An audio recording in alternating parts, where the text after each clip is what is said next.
email's full form is electronic mail, but if we focus on the alphabets, okay, first letters, so we can have some definition just to keep them simple in our mind to memorize them. So email may stand for email should be concise and to the point. अब हमने ये words बहुत बार सुने हैं, to be concise or talking to the point. Even if you are talking verbally to someone, we make sure that we are talking straight away. We are talking straightforwardly. We are talking to the point. We are not beating around the bush. यहाँ की बात करो, यहाँ की बात करो. This details, that details, unnecessary details, keeping it boring, keeping it monotonous, or keeping it lengthy. Unless and until not needed, you keep it short and simple. M. Making use of proper spelling, grammar and punctuations. Of course, when it comes to written language, when it comes to written communication, हम जब बोलते हैं तभी ये चीज़ें, ये punctuations, ये grammar बहुत मैटर करते हैं. स्पेलिंग्स ज़्यादातर मैटर नहीं करते, प्रोनाउंसिएशंस मैटर करते हैं, ठीक है.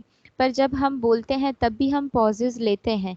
हम जो बोलते हैं उसमें एक टोन होता है. ऐसा नहीं कि हम एक ही स्केल में, एक ही लय में बोलते हैं, ऐसा तो होता नहीं. एक ही पिच में बोलते हैं, ऐसा नहीं होता. हम जब बोलते हैं तो सेंटेंस में से कुछ वर्ड को हम एम्फसाइज करते हैं, वर्ड में से कुछ लेटर को हम एम्फसाइज करते हैं. तो उसी तरह जब हम लिखते हैं तब वहाँ प्रोनाउंसिएशंस काम नहीं करते और एम्फसाइज एक्सेंट काम नहीं करता. पर हाँ, स्पेलिंग्स हैं, ग्रामर्स है और पंक्चुएशंस है, या फिर ये कहें कि आपका जो वर्ड चॉइस है, ये चार चीज़ें बहुत ही मैटर करती हैं. And that is something that makes you different from other people and that keeps you your company different then other companies और organisations. A.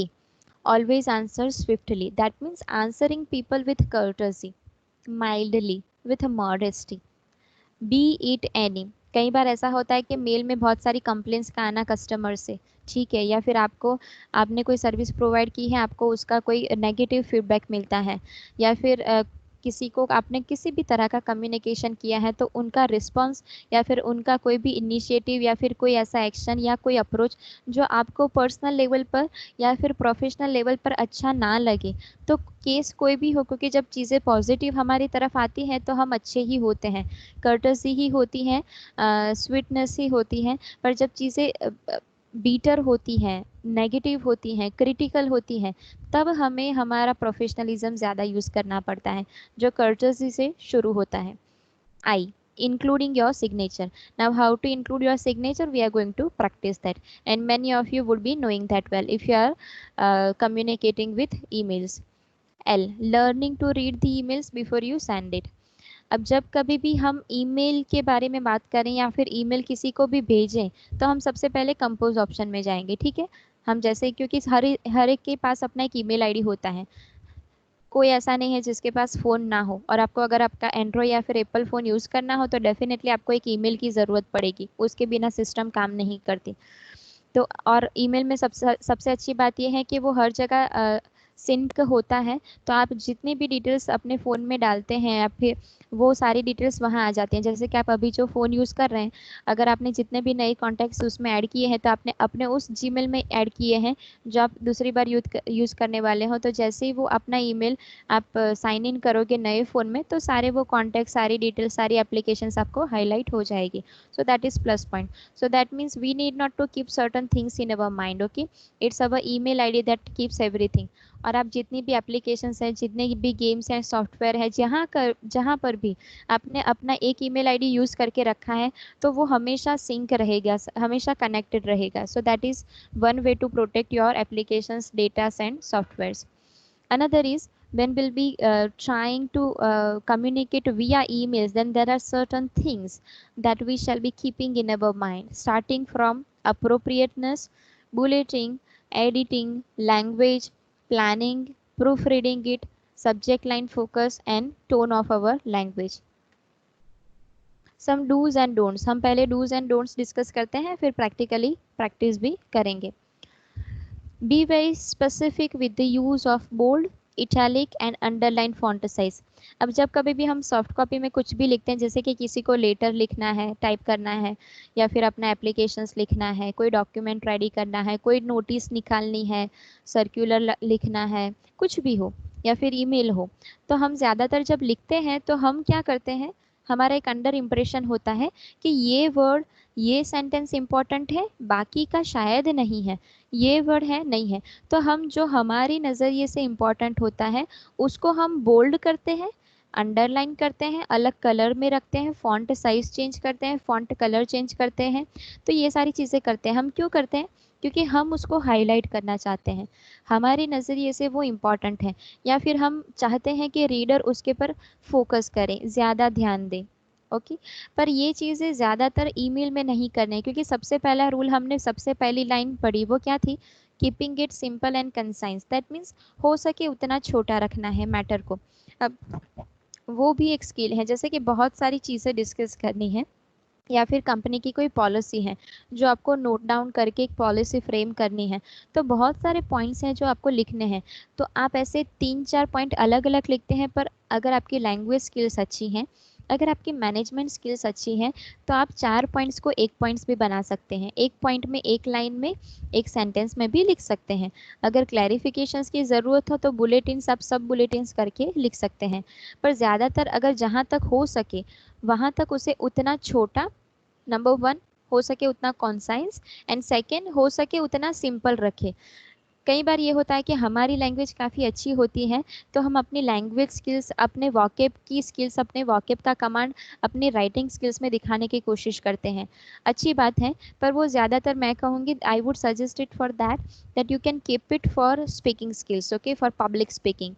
There you may show how talented you are, how intellectual you are, how good you are, how fluent you are, what language command you have.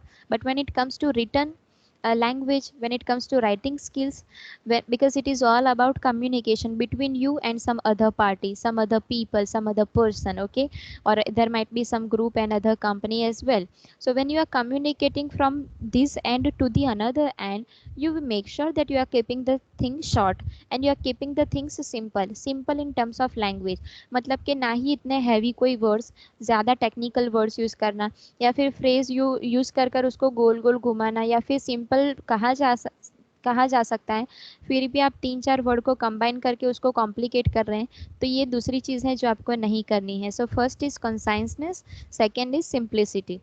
आपको अपनी language skills कहीं, मतलब हो सके तब तक अपने मेल में नहीं दिखानी है, क्योंकि मेल का, या फिर ये कहें कि कम्युनिकेशन का जो हार्ट होता है, जो पर्पस होता है, जो एजेंडा होता है, वो ये होता है कि आपका जो मैसेज है वो सामने वाले इंसान के पास एकदम सही इंटेंशंस के साथ, सही मतलब के साथ, without any degraded interpretations would reach.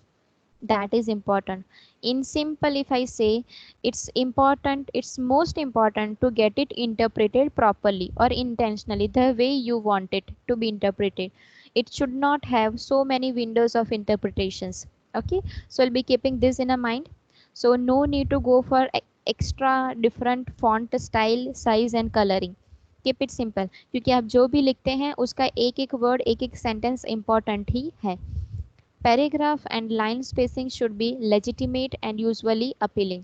अब जब यहाँ वर्ड यूज़ किया गया है लेजिटिमेट, अब लेजिटिमेट का मतलब क्या है कि हम जब फॉर्मलिज्म की, प्रोफेशनलिज्म की, राइटिंग स्किल्स की बात करते हैं, राइटिंग स्किल्स के प्रोफेशनलिज्म की बात करते हैं, तो कौन से ऐसे फॉन्ट टाइप एंड स्टाइल हैं जो फॉर्मल एक्सेप्ट किए जाते हैं? वो दो हैं। Number one, times new Roman, और दूसरा है कैलिब्री। अब आप जो अपनी स्क्रीन पर देख रहे हैं वो अल्जीरियन है, बहुत सारे लोगों को पता चल भी गया होगा, ठीक है।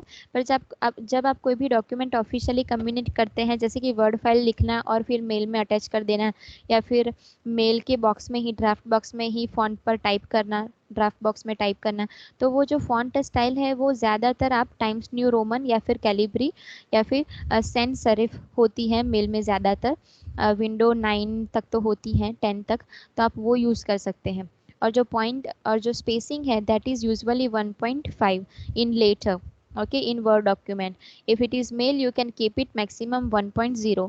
आपको रिमूव ऑप्शन में जाके स्पेसिंग रिमूव नहीं कर देनी, वरना क्या लगेगा, वो अपीयरेंस होगा जो उसका वो बहुत ही, अब सारी लाइंस बहुत एक दूसरे के नज़दीक हो जाएगी, so it would be looking like a Verde document, जो नहीं करना है।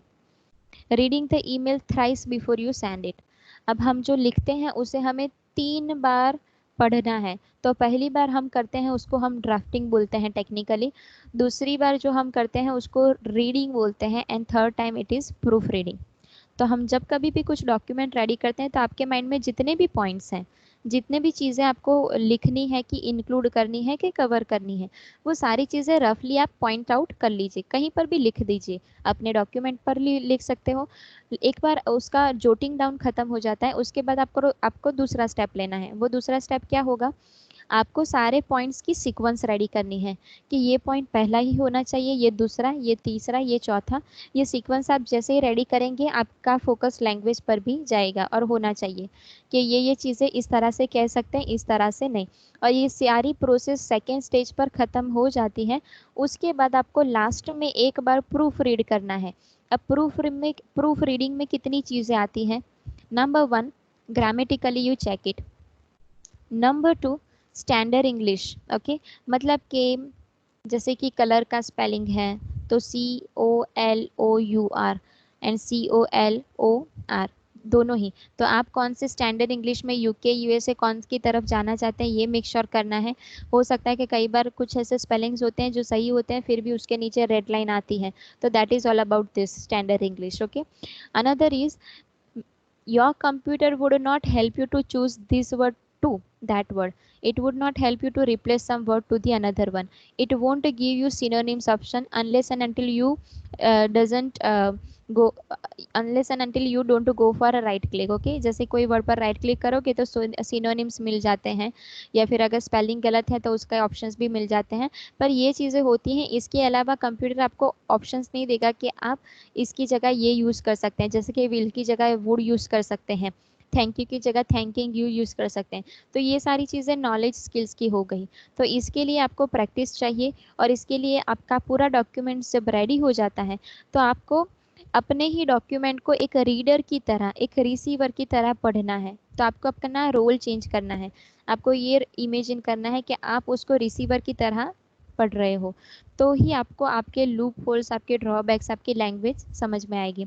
आपको उस तरह से पढ़ना है कि अगर जो आपने लिखा है वो प्रॉपरली कम्युनिकेटिव है, एप्रीहेंसिव है, समझ में आ रही है, चीज़ें क्लियर कट जा रहे हैं, लैंग्वेज ठीक है, वर्डी नहीं है, प्रॉपर इंटरप्रिटेटिव है, जो चीज़ आपको कवर करनी चाहिए वो सारी आपने कवर की है। तो इतनी सारी चीज़ें आपको प्रूफ रीडिंग में मेक श्योर करनी है। तो ये सब सारी चीज़ें रेडी हो जाए तब आप पूरे कंटेंट को वहाँ से कॉपी करके ड्राफ्ट बॉक्स में पेस्ट कर सकते हैं, या फिर एक बार प्रूफ रीड होने जाने के बाद आप सेंड कर सकते हैं। और सेंड करने से पहले मैं ये क्यों कह रही हूँ कि आप कहीं और टाइप करें, कभी भी जहाँ तक आपका फॉर्मलिज्म या फिर प्रोफेशनलिज्म ईमेल कम्युनिकेशन की बात है, तहाँ तब तक आपको याद रखना है कि हो सके तो आप अपना ईमेल का कम्युनिकेशन कभी भी डायरेक्टली कंपोज में जाकर ड्राफ्ट बॉक्स में ना लिखें। जैसे कि हम डेस्कटॉप यूज़ करते हैं तो हमारे पास स्टिकी नोट्स होता है, नोटपैड होता है, वर्ड फाइल MS होता है, तो हम कहीं पर भी अपना अपना जो कंटेंट है वो टाइप करके रेडी कर सकते हैं। जैसे ही रेडी हो जाता है वहाँ से आप कॉपी करके पेस्ट कर सकते हैं वहाँ पर ड्राफ्ट बॉक्स में, या फिर पूरा डॉक्यूमेंट्स अगर लंबा है तो आप डॉक्यूमेंट अटैच कर सकते हैं। ड्राफ्ट बॉक्स में लिखने की मैम ज़रूरत, बोलो। स्क्रीन नहीं दिख रही। ओ,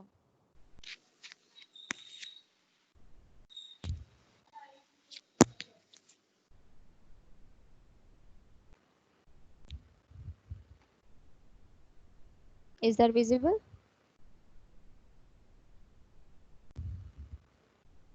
Is that visible now?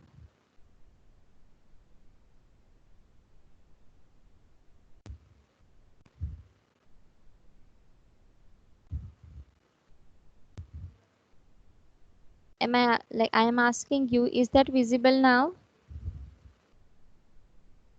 Yes, ma'am. Okay.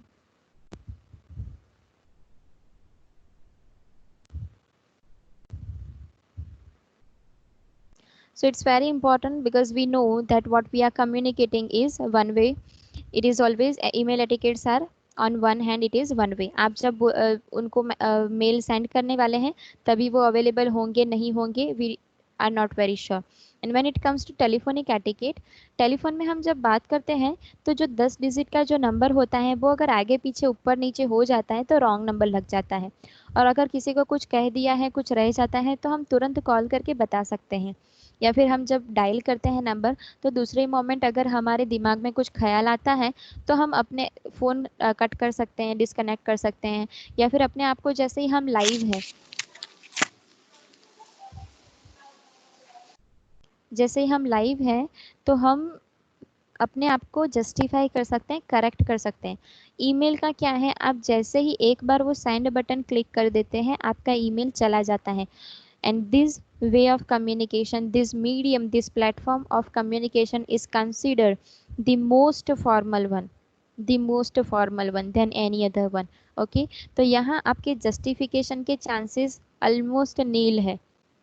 आप एक मेल भेज देने के बाद ये नहीं कह सकते कि सर मैंने अगला जो मेल भेजा था वो प्लीज़ इग्नोर करना, वो थोड़ी गलती हो गई थी, मैं आपको करेक्ट मेल भेजूंगा या भेजूंगी, so sir please apologise for this, sorry I am apologising for this. Okay, so you would be doing that. और एक मेल करने के बाद आप फ़ोन कर ये बोलोगे कि ये डिटेल्स हैं, थोड़ी आप करेक्ट कर लेना, देख लेना, इसमें ये गलती थी, ये गलती थी, गलती से आपको भेज दिया, मैं किसी और को भेज रहा था। तो ये सारी चीज़ों के लिए स्कोप बहुत ही कम है। ऑलमोस्ट मैं ये कहूँ, मैंने वर्ड यूज़ किया कि नील है। तो इसलिए आपको ध्यान रखना है कि जब आप मेल करते हैं, तो कौन कौन से स्टेप्स आप सबसे पहले करेंगे। सबसे पहली जो चीज़ है वो ये है कि जैसे ही आप कंपोज के ऑप्शन में जाएंगे, तो आपको सबसे पहले जो कंटेंट ड्राफ्ट करना है, वो आप सबसे पहला स्टेप है कि आप ड्राफ्ट बॉक्स में नहीं करेंगे। आप स्टिकी नोट ले लो, वर्ड डॉक्यूमेंट ले लो, नोट पैड ले लो, कहीं पर भी ड्राफ्ट कर लो। प्रूफ रीडिंग का थर्ड स्टेज खत्म हो जाता है, उसके बाद वहाँ से आप कंटेंट अगर छोटा है तो वहाँ से कॉपी करके आप ड्राफ्ट बॉक्स में पेस्ट कर सकते हैं। पेस्ट करने के बाद आप फॉर्मेटिंग वहाँ भी कर सकते हैं, जैसे कि उसकी फॉन्ट स्टाइल है, बोल्ड है, इटैलिक्स है, स्पेसिंग करना है 2 लाइन के बीच में, एक पैराग्राफ के बीच में, ये सारी चीज़ें हम कर सकते हैं। इतना परफेक्टली रेडी हो जाए, उसके बाद आप सब्जेक्ट लाइन पर जाएंगे, सब्जेक्ट लाइन पर। ओके, अब सब्जेक्ट लाइन कैसी होगी, ये रही, यहाँ आप देख सकते हैं। हम सब्जेक्ट लाइन किस तरह से डिसाइड करेंगे, जैसे कि हम कीवर्ड्स रखते हैं। अब कीवर्ड्स ऐसे होने चाहिए जो आइडेंटिफाइबल हो, क्योंकि एक कंपनी के साथ, एक इंसान के साथ, एजेंसी के साथ ऐसा नहीं होता कि हम एक ही बार मेल से कम्युनिकेट करते हैं, हम एक से ज़्यादा बार भी करते हैं। तो हर किसी के पास अपनी डेस्क पर बहुत सारा काम और अपने मेल में बहुत सारे ईमेल्स आते हैं। तो आपका ईमेल किस बेस पर ओपन किया जाएगा, प्रायोरिटी किस तरह से होगी। प्रायोरिटी हम इस तरह से नहीं रखते कि आज जिसका मेल आया हम उसका देखेंगे, कल जिसका नहीं आया नहीं देखेंगे। जैसे कि मैं अपना ईमेल आईडी अगर ओपन करूं, तो मुझे दिन के कम से कम 50 से ज़्यादा शायद इतने ईमेल्स होते हैं, तो मेरे पास इतना टाइम नहीं है कि मैं हर एक मेल को, क्योंकि ये मेल सारे प्रोफेशनल नहीं होते। जैसे कि आपने कहीं से शॉपिंग की है, कहीं से कुछ खरीदा हो, टेली कम्युनिकेशन है, तो हर कोई अब मेल करता है, हर कोई कंपनी, हर कोई एजेंसी, कंपनी, हर कोई मेल करता है, छोटी से बड़ी हर चीज़ के लिए। एडवर्टीज़ के मेल्स, सोशल प्रमोशनल मेल्स, इन सारे मेल्स को मिलाकर ये नंबर्स आ जाते हैं 40 to 50 अ डे। तो जैसे कि जब मेल ओपन करना है, तो मैं सारे मेल्स तो देखूंगी नहीं, पर अगर मुझे ये देखना है कि कोई इंपॉर्टेंट मेल मैं मिस आउट तो ना कर दूं, तो इसके लिए मैं ज़्यादातर किस तरह से मेल ओपन करने की प्रायोरिटी सेट करूंगी, सब्जेक्ट लाइन से। तो हमें मेक श्योर करना है कि हम सब्जेक्ट लाइन कीवर्ड्स रखें, और इस तरह से रखें कि आइडेंटिफाइबल हो। कई बार हम मेल भेजते हैं तो टेलीफोन से नोटिफाई करते हैं या फिर टेक्स्ट मैसेज से नोटिफाई करते हैं कि सर या मैडम, हमने आपको इस बारे में मेल भेजा है, please check your mail box. पर ये हर बार नहीं होता। तो हम हमेशा, जैसे कि पूरा सेंटेंस नहीं लिखना है। ओके, यहाँ आप देख सकते हैं, regarding actions from today's meeting. आज एक मीटिंग थी, तो उस मीटिंग में कौन सा एजेंडा था या फिर कौन सी चीज़ें कंक्लूड हुई हैं, ये सारी चीज़ के लिए आप एक छोटा सा मेल कर रहे हैं, तो आप ऐसा कोई मीटिंग कोई सब्जेक्ट लाइन रख सकते हैं। अब ये जो वर्ड यहाँ यूज़ किया है रिगार्डिंग, उसकी ज़रूरत नहीं, क्योंकि वो एक अनसेड पार्ट है। अब जो भी लिखते हैं वो रिगार्डिंग ही होता है, दैट मीन्स रिलेटेड होता है। तो यहाँ ये वर्ड ही है, ये जो फ्रेज है वो वर्ड ही है, तो हम रिगार्डिंग यहाँ रिमूव कर सकते हैं। हम सिर्फ क्या लिखेंगे, actions from today's meeting, so that is quite simple. Okay, अब ये सब्जेक्ट लाइन डिसाइड हो गई, उसके बाद हम ऊपर जाएंगे टू। टू मतलब कि रिसीवर्स। रिसीवर में कौन होता है, जिसको हम मेल करने वाले हैं, तो एक ईमेल आईडी होता है जिसमें @ आता है। ज़रूरी नहीं कि वो सारे जीमेल हो, Yahoo, Hotmail, there are number of them. Okay, so depends. अब जब हम किसी का ईमेल आईडी लेते हैं, फ़ोन पर लेते हैं या फिर टेक्स्ट मैसेज से लेते हैं, टेक्स्ट मैसेज से मिलता है तो बड़ा सिंपल है, पर ज़्यादातर कैपिटल लेटर्स उसमें नहीं होते। तो जब कभी भी कोई आपको भेजता है, क्योंकि जैसे कि मैं आपको बोलूँ कि अपना ईमेल आईडी भेजो, तो जब आप पहली बार सीधा ही ईमेल लिखने की कोशिश करेंगे तो जो आपका कीबोर्ड है, फ़ोन का जो कीबोर्ड, उसमें ये मेथड होती है कि पहला जो लेटर होता है आपके सेंटेंस का वो कैपिटल चला जाता है। तो आपने अपना मेल आईडी लिखा है तो उसमें पहला लेटर कैपिटल कीबोर्ड की वजह से जा रहा है, पर वो होगा नहीं। तो अगर मैं वहीं से कॉपी कर कर आपको कोई मेल भेजने की कोशिश करूंगी तो वो जाएगा नहीं, क्योंकि पहला लेटर कैपिटल था ही नहीं।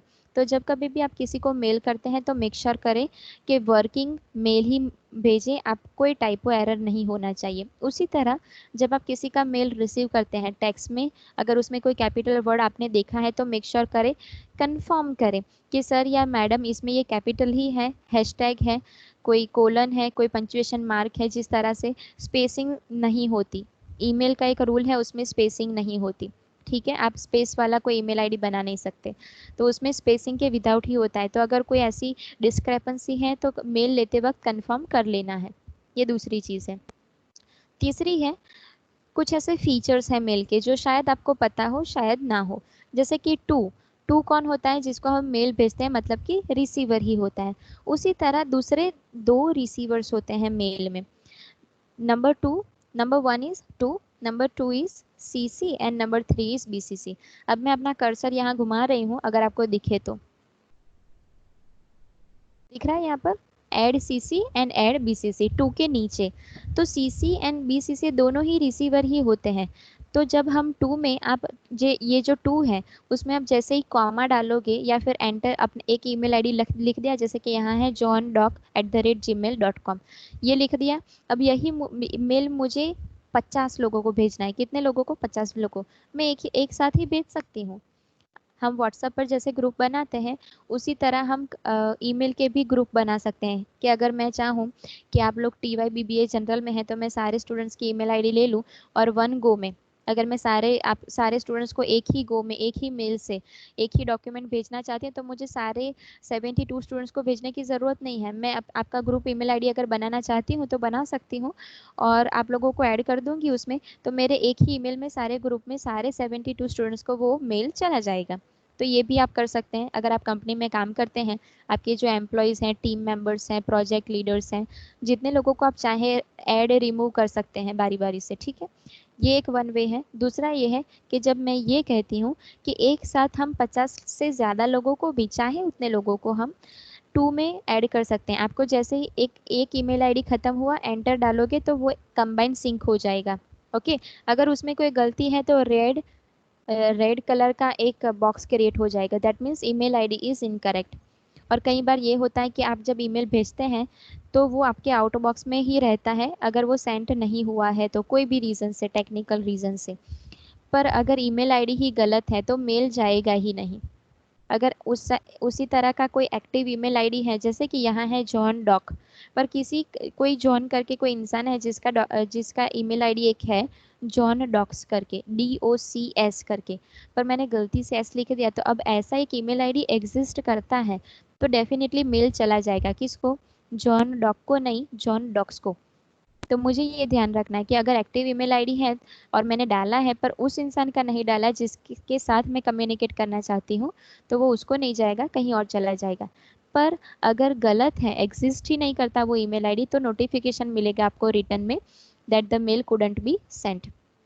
That is number 3। Number 4, CCC and BCC में हम रिसिपिएंट को ही ऐड करते हैं, पर उसका हम इस्तेमाल कब करते हैं? जब हमें उस इंसान को सबके साथ टू में ऐड नहीं करना है। मतलब कि आपके क्लास में 72 स्टूडेंट्स हैं, ठीक है। अब 72 स्टूडेंट्स को, मतलब कि जितने भी स्टूडेंट्स हैं, तो 72 नंबर के स्टूडेंट को ये देखना हो कि मुझे जो मेल मिला है वो बाकी के 71 स्टूडेंट्स को मिला है। तो आप हर कोई देख सकता है कि और कितने लोगों को ये मेल भेजा गया है। आप जैसे ही ऊपर क्लिक करोगे टू में, तो सारे जितने भी रिसिपिएंट्स हैं आपके अलावा आपके साथ, वो सारे रिसिपिएंट्स की लिस्ट नीचे जनरेट हो जाएगी। आप सारे लोगों को देख सकते हैं। तो ये होगा। पर अगर आप चाहते हैं कि आपने जो मेल किया है, जैसे कि हम व्हाट्सएप पर ब्रॉडकास्ट यूज करते हैं ना, व्हाट्सएप ग्रुप किस तरह से काम करता है कि हर कोई व्हाट्सएप का जो मेंबर है वो हर किसी को देख सकता है, पर ब्रॉडकास्ट में आपको इंडिविजुअल ही मेल मिलता है, पर वो होता ग्रुप है, वो होता ग्रुप ही है, पर आप एक दूसरे को देख नहीं सकते। सो उसी तरह से टू में अगर आप चाहते हैं कि आपका जो रिसिपिएंट है वो ये ना देखे कि ये मेल और किसको किसको सेंड किया गया है, तो आप ज़्यादा कुछ नहीं, उसको सीसी में ऐड कर दो, वही ईमेल आईडी वहाँ से कट करके सीसी में ऐड कर दो, और ब्लाइंड सीसी में ऐड कर सकते हैं। सीसी में करना है तो उनको नोटिफिकेशन मिलेगा, ब्लाइंड सीसी में मैंने जो बताया कि वो देख नहीं पाएगा कि आगे आपने किन किन लोगों को ये मेल भेजा है। तो अगर आप अपने मेल को ज़्यादा जंकी नहीं बनाना चाहते तो आप क्या कर सकते हैं, सारे रिसिपिएंट्स को, या फिर एक से ज़्यादा रिसिपिएंट्स हैं तो आप उन लोगों को भी सीसी में ऐड कर सकते हो। वो जब टू पर क्लिक करेंगे तो वो खुद को ही देख पाएंगे, बाकी के जो रिसीवर्स हैं उनको नहीं देख पाएंगे। क्लियर है? If it is clear say yes so that I can move ahead. ये बहुत ज़रूरी है, to CC and BCC। Was that clear to you?